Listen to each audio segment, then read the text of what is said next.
सरकार export sector के लिए 3 अप्रैल को राहत पैकेज का ऐलान कर सकती है। सरकार ने बोर्ड ऑफ ट्रेड की बैठक के दौरान इंडस्ट्री को राहत का भरोसा जताया है। सरकार ने माना है कि इस साल एक्सपोर्ट पिछले साल के स्तर तक पहुंचना भी मुश्किल है।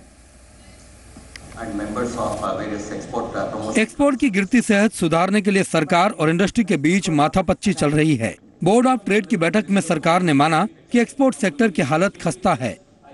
सरकार ने माना कि मौजूदा वित्त वर्ष में 35,000 करोड़ डॉलर का एक्सपोर्ट लक्ष्य पूरा नहीं हो पाएगा। यही नहीं, इस बार एक्सपोर्ट पिछले साल के स्तर तक पहुंचना भी मुश्किल है।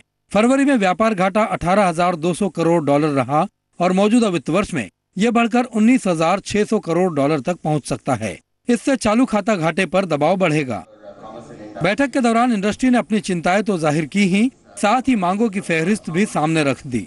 This policy of imposing MAT on SEZ after announcing that there will be tax-free is not the right policy, and it's going to affect export. Market Development Fund should be created. At least on a total export, 0.5% amount should be earmarked. That should be around 3,000 to 4,000 crores should be allocated for the market, so that the Indian exporters can be able to avail this and go more frequently and market Indian product. We asked for a 5% duty exempt scrip, which can be paid for a custom duty against import of fabric which is not available in India.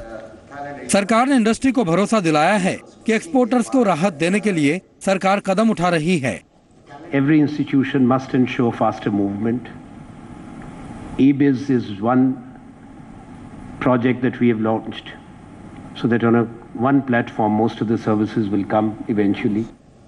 माना जा रहा है कि 3 अप्रैल को supplementary foreign trade policy में राहत के ऐलान हो सकते हैं। सरकार 2% ब्याज छूट की स्कीम का दायरा बढ़ा सकती है।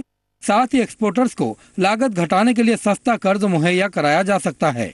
सरकार SEZ यूनिट्स को मैट और डिविडेंड डिस्ट्रीब्यूशन टैक्स पर राहत दे सकती है। साथ ही ड्यूटी ड्रॉबैक स्कीम का फायदा SEZ यूनिट्स को मिल सकता है। सरकार पोर्ट पर 24 घंटे कस्टम क्लियरेंस की सहूलियत दे सकती है। इंडस्ट्री का मानना है कि चालू खाता घाटे पर लगाम लगाने के लिए इंपोर्ट पर लगाम से ज्यादा एक्सपोर्ट बढ़ाने के उपाय जरूरी हैं। दीपक साहू, जी बिजनेस, दिल्ली।